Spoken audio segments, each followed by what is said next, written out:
A simple conversation at school. Please listen carefully.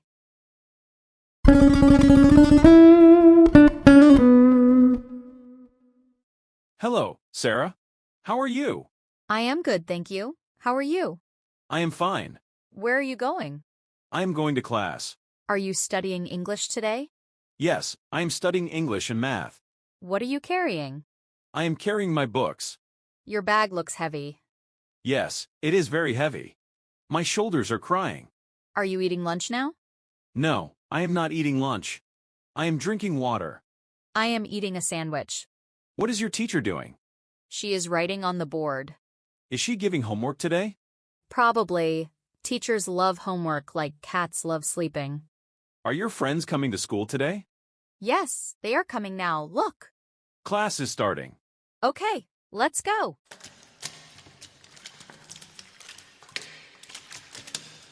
Easy vocabulary. Carrying means holding something. Heavy means not light.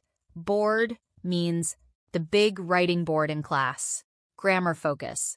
Present continuous tense. I am going to class. She is writing on the board.